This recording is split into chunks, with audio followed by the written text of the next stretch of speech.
makanya jangan sembarangan pasang status.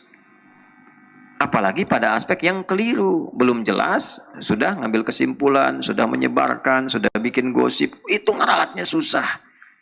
Ya, dan biasanya itu yang paling susah. Nah, nanti manusianya berapa? Nah, ini makanya jangan main-main kalau bikin dosa kaitan dengan manusia. Hakun adami itu repot. Kalau dengan urusanku, aku ampuni. Kalau dengan dia, kamu taklukkan dulu nafsumu, selesaikan dengan dia. Baru turun ridho dariku. Tuh. Nanti kalau belum selesai, masih gantung. Ya, makanya ini sering nih saya perbaiki ya persepsinya. Pemahamannya diperbaiki dulu. Jangan dikira kalau sudah selesai puasa itu tiba-tiba kosong-kosong.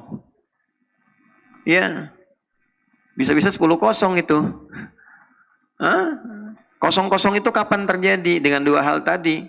Ya, hubungan dengan Allah baik, hablum minallah. Hubungan dengan manusia baik, hablum minan nas. Jadi kalau misalnya hubungan dengan Allah baik, dari antara 2 dengan 0 itu 1 selesai. Nah, dengan manusianya kalau belum selesai masih 0-1.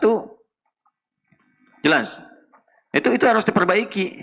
Perbaiki. Dan itu ketika menyampaikan pun jelas. Apa masalahnya? Ya, nggak bisa antum bikin umum. Maafkan ya, kalau memang ada salah. Gitu aja. Ya memang ada. Salahnya apa? Nah, nanti manusianya berapa? Nah, ini makanya jangan main-main kalau bikin dosa kaitan dengan manusia. Hakun adami itu repot. Ya. Manusianya berapa yang terlibat? Pak Duloh misalnya nih. Dulu ada persoalan sama Ipul. Ya kan? Contoh aja, jangan marah ya. Contoh nih, contoh. Nah, Duloh sama Ipul, Pak Duloh sama Ipul ada persoalan nih. Satu misalnya, Ipul masalah sama Pak Duloh. Ipul cerita ke temennya. Supernosa misalnya cerita. Amar cerita. Syafiq cerita tuh. Yang ngejelek-jelekin Pak Duloh. Ya. Tiba-tiba begini misalnya. Ramadan selesai. Pas sholat di masjid yang sama. Ipul dengan Pak Duloh. Sholat minta maaf. Aduh maaf Pak Ane kemarin. Hilaf katanya. Ya kalau hilaf untunglah ingat sekarang. Saya juga mungkin ada salahnya. Salaman tuh berdua. 0-0 dua-duanya, tapi antara Ipul dengan Supernosa, dengan Amar, dengan Syafiq belum selesai. Sebelum itu diralat. Tuh, makanya jangan sembarangan pasang status.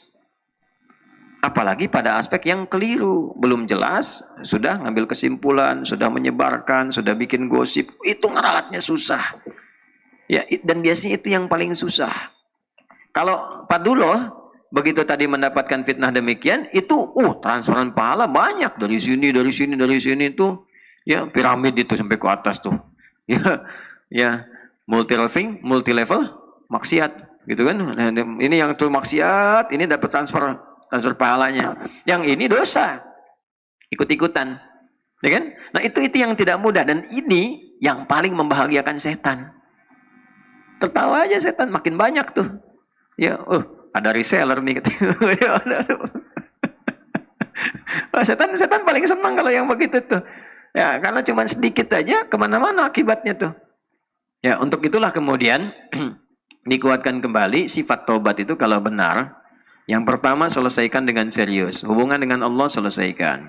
Kalau ada hubungan dengan manusia, taklukkan diri kita. Karena kalau sudah mampu menaklukkan diri kita, itu lebih mudah mengaturnya. Udah habis itu lapang.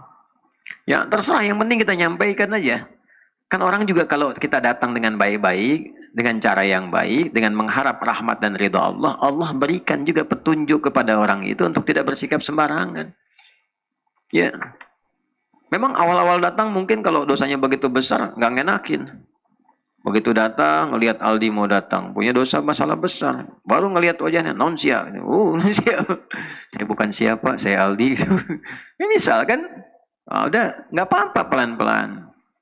Nah, nanti berdoa dulu supaya Allah melembutkan hati orang itu untuk memaafkan, berikan kebaikan. Doa dulu. Nah, dengan doa itu kemudian bisa ada kelembutan-kelembutan, ada ketenangan. Rabbi syrahli, sadri wa yassirli, amri wahlul 'uqdatan min lisani yafqahu qauli. Allahumma ftahli futuhal arifin. Buka ya Allah hatiku supaya kitanya arif, ya. Walaupun Mus'ab hatinya arif. Gitu ya. Nah, jadi nanti begitu sudah arif, bijak, kita bisa datang lembut. Ya, lembut. Hati udah lembut, ya latif, ya latif, ya latif, kan? Lembutin hati kita tuh minta sama Allah. Nah, kitanya udah nyaman, bisa datang, tergerak, habis itu tuh lancar. Dan hebatnya, kayak nggak punya masalah, leplang aja. Leplang. Nanti lawannya, kalau kita mendapat perlakuan kurang baik dari orang, lawannya apa? Al-kazimin al-ghaidha wal 'afina 'anil nas. Balik ke yang kemarin. Nanti urusan kita dengan orang itu ditutup, kitanya lapang aja, nggak kepikiran. Dan kita pun nggak tahu, difitnah, dituduh, dibikinin hoax. Kita nggak tahu karena kita banyak pekerjaan yang lain. Hanya fokus pada yang lain saja. Sementara orang itu masih sibuk dengan pekerjaannya. Jadi sepanjang belum minta maaf, itu selalu gelisah. Selalu gelisah. Kitanya nggak kepikiran. Karena persoalan dia belum selesai. Jelas ya? Nah itu. Kemudian utang. Jangan disimpulkan kalau berdosa utang lunas. Nah, utang tetap ada. Ya kan? Nah, taubat misalnya dari korupsi, gimana tuh membebaskan hartanya? Ada babnya juga. Ada babnya sendiri. Ya, pernah mencurinya fisik, ya kan ada dua tuh. Curi hati orang dengan curi fisik. Ya kan? Oh, istri orang digoda-goda sampai cerai dengan suaminya. Balik sama dia, ya kan curi hati orang tuh. Ya kan? Nah, itu juga salah. Cara taubatnya gimana? Islam tuh detail sekali. Dan kasus-kasusnya mungkin terjadi. Ya, kemudian apalagi? Ya, pencurian dan seterusnya, ya dosanya bagaimana, tobatnya bagaimana, terus riba misalnya tobatnya bagaimana dan seterusnya, ya jangan aneh-aneh lah, aneh-aneh. Antum yang riba, ustadz yang suruh bayarin, itu kan? Aneh mau hijrah ustadz, mohon dibantu, kena hutang riba, ya kita suruh bayarin, kapan kita ceramahnya? Tobat dulu yang benar, ikhtiar dulu, jangan datang ke ustadz suruh bayarin, gitu kan? Ya, berikan Ustaz kesempatan membimbing lewat ilmunya. Antum ikhtiar. Ya, kalau nggak ikhtiar, nggak yakin sama Allah, belum muncul mahabbahnya.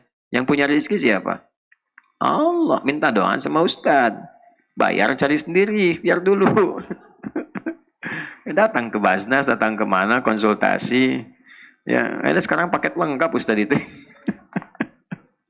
Udah ngajar pulang diketok, malam ditungguin, gitu kan. Wah. Tapi alhamdulillah artinya ada kesadaran, ya.